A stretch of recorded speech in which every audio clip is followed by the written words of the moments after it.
Assalamualaikum warahmatullahi wabarakatuh. Waduh, alhamdulillahirobbilalamin. Terima kasih kepada teman-teman semuanya yang masih nonton video ini dan masih mau mengklik video ini sampai nggak tahu besok mau bikin video sampai berapa. Nah, kesempatan kali ini itu berbeda dari video-video sebelumnya. Soalnya kenapa? Ini mau nyeritain tentang pengalaman horor. Jadi ini pengalaman horor, bukan cerita horor tentang orang-orang atau pengalaman-pengalaman orang yang naik gunung perahu. Nah, ini pengalamanku sendiri, dapat pengalaman horor di Gunung Prau dari beberapa kemarin yang udah naik dari jalur sini. Itu ada pengalaman horornya walaupun nggak terlalu banyak. Tapi tetap aja pengen diceritain. Kenapa pengen diceritain? Soalnya kan namanya juga sharing, berbagi pengalaman, kan juga seru ya. Nah, untuk kali ini tuh saya berada di tempat, tempatnya estetik, cakep. Tapi ini belum buka ya. Ini namanya itu Arum Dalu. Nah, ini punya teman, rencana itu mau buka mungkin beberapa bulan lagi. Untuk lokasinya itu ada di sekitaran Ganti Warno. Nah, untuk gampangnya itu dari Jalan Jogja Solo.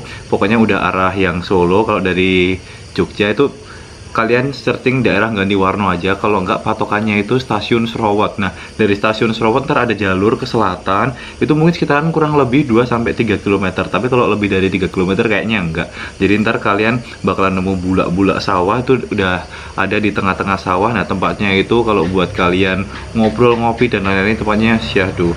Nah, ini pokoknya suasananya kayak gini dengan warna yang agak remang-remang. Tapi ini remang-remang karena dibikin mau cerita horor. Jadi mungkin warna lampu atau pencahayaannya dibikin agak redup sedikit kayak gitu ya. Oke, ini sambil minum. Nah, kita langsung aja ya. Jadi untuk pengalaman ini didapat dari waktu kemarin ngambil video yang mungkin udah teman-teman tonton semuanya. Kan ada beberapa yang kayak ada suasananya juga mungkin teman-teman nonton, kayak yang berkabut dan lain-lain. Nah, karena kebanyakan ngambil videonya itu sendiri, jadi itu antara mungkin horor atau mungkin kayak overthinking kayak gitu ya. Jadi ntar teman-teman bantu simpulin lah. Tapi ada beberapa hal, ada beberapa hal, dan di beberapa tempat waktu naik itu kayak emang ngeliat. Jadi bukan kayak cuman feel doang, ngerasa kayak suasana kayak gitu. Nah, yang kayak gitu ada. Ntar mungkin kayak yang kayak gitu mungkin karena emang overthinking, kayak feelnya ngerasa karena emang sendiri. Dasar jomblo. Oke, kita lanjut di topik. Nah, untuk pengalaman horor kita mulai dari Basecamp Dorowati. Nah, yang di Basecamp Dorowati ini sebenarnya tuh dulu berangkat di lewat Basecamp Dorowati itu sekitaran jam 3 sore. Nah, pokoknya itu dimulai trekking tuh sekitaran jam setengah 4. Pokoknya waktu itu datang jam 3, terus sholat asar dulu. Habis sholat asar berangkat mulai trekking. Nah, sebelum mulai trekking itu pun udah di sekitaran awalnya itu sekitaran base camp udah mulai berkabut. Nah, itu sebenarnya sih waktu awal-awal pengen coba naik itu kayaknya hal biasa sih. Soalnya kayak kabut di gunung, kabut kan nggak masalah ya, nggak ada masalah sama sekali.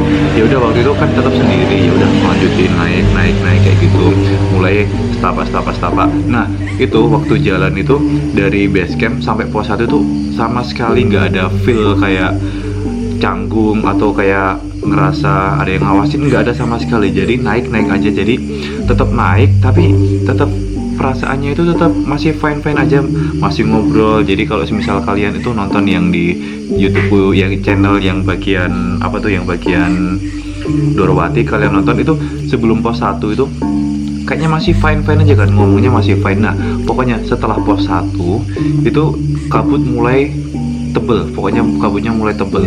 Nah, waktu itu aku juga ngomong di bagian itu daerah pos 1 itu pokoknya bilang ini suasananya tuh syahdu. Nah, pokoknya setiap pendaki kalau semisal tiba-tiba ada kabut turun, terus kabutnya mulai tebel, itu suasananya bikin syahdu. Ini kabut udah mulai turun, pemandangannya ini adalah healing terbaik.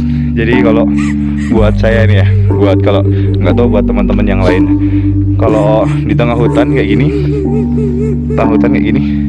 sepi, nggak ada orang, cuman sendiri, terus kabut turun, itu suasananya itu bikin tenang, menyejukkan banget. Pokoknya itu healing paling the best. Sebenarnya kalau dari pengalaman kemarin-kemarin itu juga kayak gitu. Jadi pengalamannya itu kalau misal kabut turun, wah suasananya itu sejuk, syahdu, enak kayak gitu loh.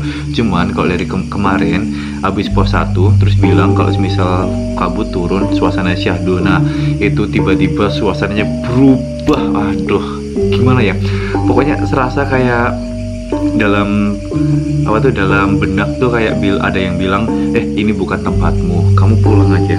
Padahal waktu itu udah ngelanjutin dari pos 1 naik dikit dari pos 1 tuh naik dikit. Itu masih ingat banget, itu hari Rabu jam 3 sekitar jam 3 sampai terus jam setengah 4 mulai naik, terus sekitaran yang pos 1 itu udah jam 4-an lebih dikit lah, soalnya kan jalannya santai ya, jam 4-an lebih dikit, jalan santai. Nah waktu setelah sampai pos 4 itu jam 4 sampai pos 1 itu kabutnya mulai turun, mulai tebel banget, pokoknya mulai tebel, terus tetap mulai dilanjutin trekking itu pelan, terus sekitaran 20 sampai 30-an meter kan itu treknya landai ada sedikit berbatunya cuma dikit. Nah waktu itu berhenti, terus kayak speechless, nggak bisa ngomong, bener-bener nggak bisa ngomong. Jadi udah ngangkat kamera kayak gini, itu udah kayak mau ngomong tuh kayak susah. Jadi dalam benak tuh kayak ini bukan tempatmu, kamu lebih baik pulang, jangan diterusin.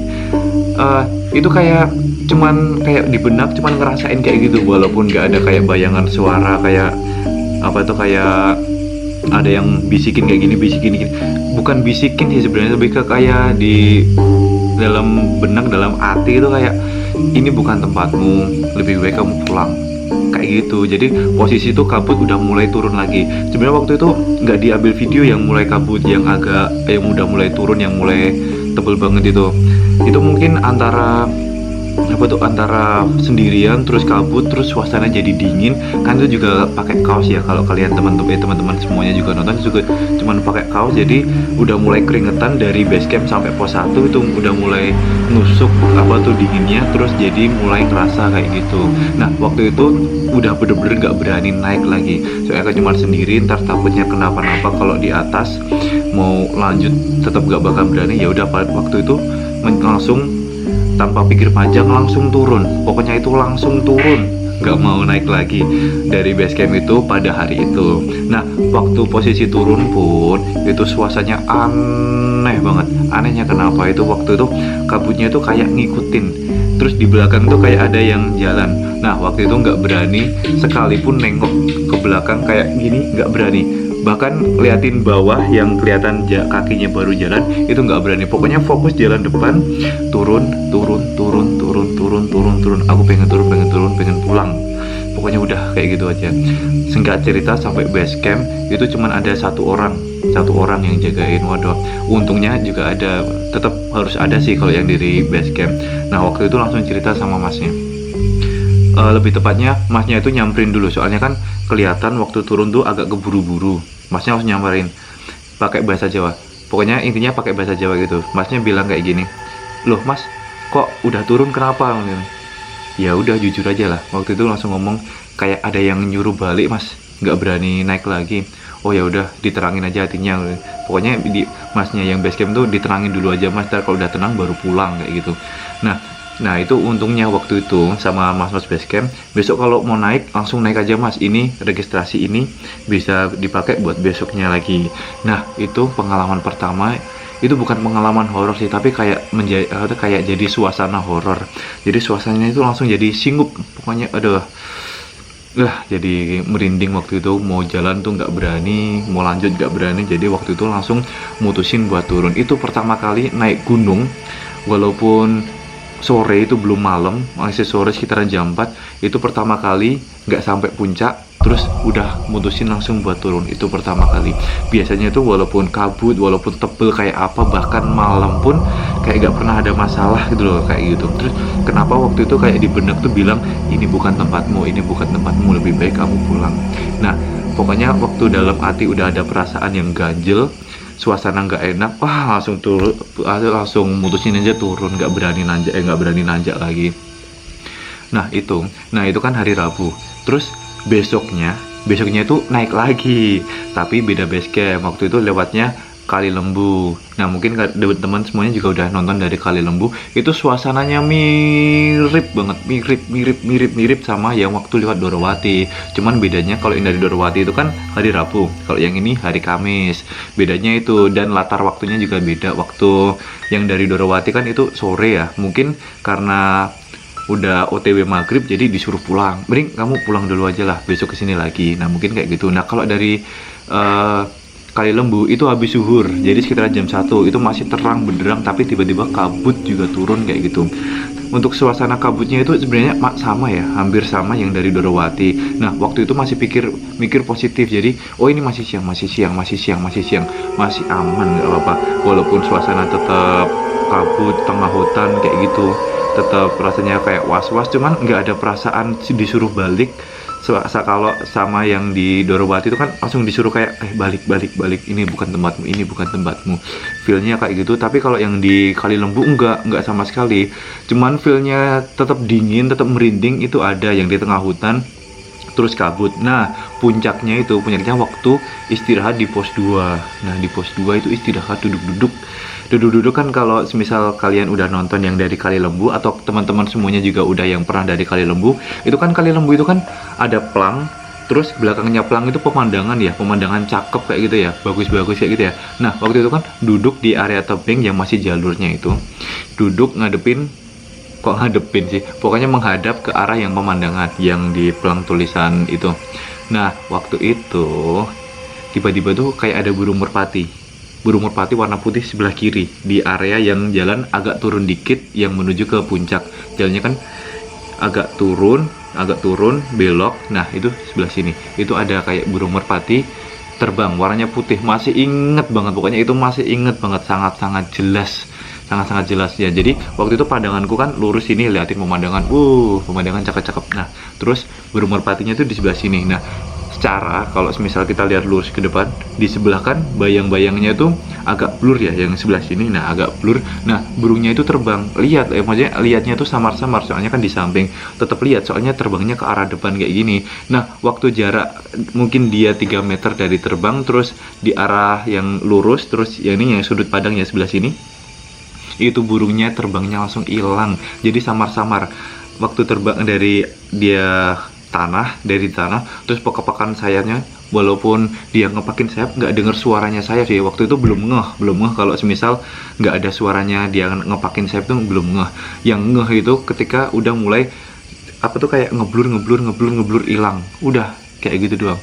Tapi untuk selama perjalanan sampai puncak dari Kali Lembu itu aman-aman aja, walaupun emang suasananya kabut, gelap, terus OTW hujan juga waktu itu. Tapi ya itu, yang pengalaman paling berkesan itu, yang tiba-tiba kayak ada burung merpati di pos 2, soalnya kan itu sendiri banget ya. Waktu sampai base camp itu juga nggak ada pendaki yang istilahnya mau turun ataupun yang barengan mau naik, itu nggak ada sama sekali. Jadi benar-benar sendiri.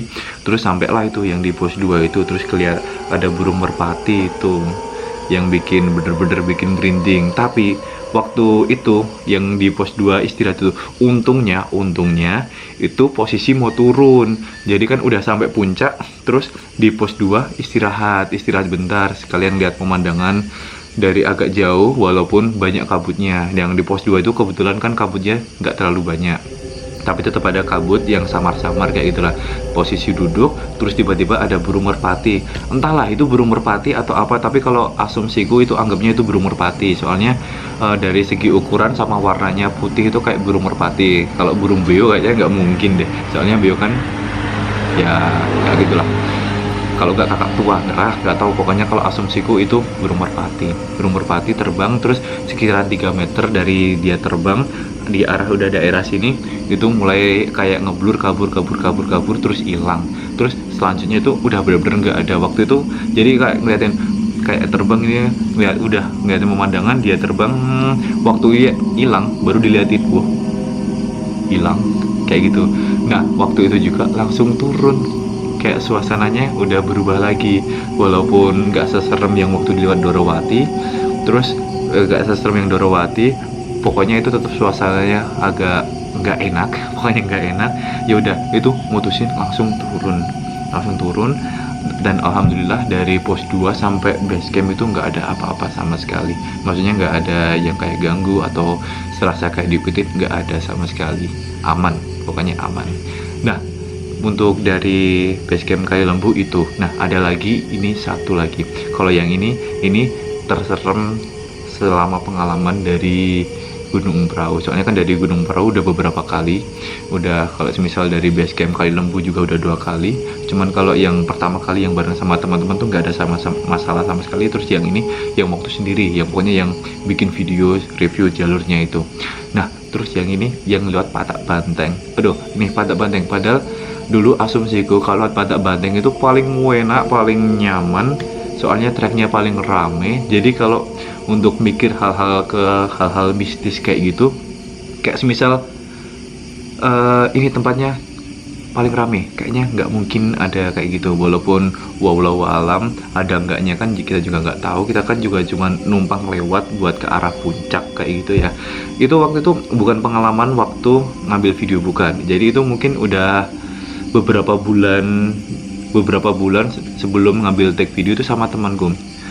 Itu kita berangkat sekitaran dari base camp itu udah jam 12 malam, udah jam 12 malam, dan hari itu hari Selasa, masih ingat hari Selasa. Tapi itu waktu itu bener-bener nggak pernah kepikiran bakalan kayak gitu, bakalan nemu-nemu kayak gitu. Soalnya dalam bayangan tuh Patak Banteng rame, sering dilewatin orang, jadi tempatnya mungkin kalau istilahnya rumah kosong, itu rumahnya masih sering dihuni gitu loh, bukan rumah kosong yang jarang dihuni orang. Kalau itu kan asumsinya kan sering dilewatin, jadi mungkin kayak aman-aman aja. Nah kejadiannya itu dimulai setelah pos 1 yang area warung-warung. Waktu itu aku jalan di depan, cuman berdua sama temanku. Aku jalan di depan. Waktu itu aku nggak mikir kalau semisal aku naik berdua itu ya kayak aku pendakian terakhir, yang mungkin trek malam itu kayak pendakian terakhir. Yang sebelum aku yang daki tuh udah sekitar jam 7. Itu tanya sama Mas Basecamp, ngehnya itu belum ngeh, pokoknya udah yang tanya di Basecamp, pendakian yang terakhir sebelum aku tuh jam 7 abis Isya udah naik. Waktu itu aku sekitaran jam 12-an itu, berarti jam setengah satuan mungkin udah di area atas pos 1 yang di area warung-warung. Maksud jalan di area sawah itu kan, kalau teman-teman udah pernah lewat Patak Banteng atau udah lihat video dari Patak Banteng, itu yang dari pos 1 masih lewat area sawah. Itu di depanku sekitaran jarak 20 meter.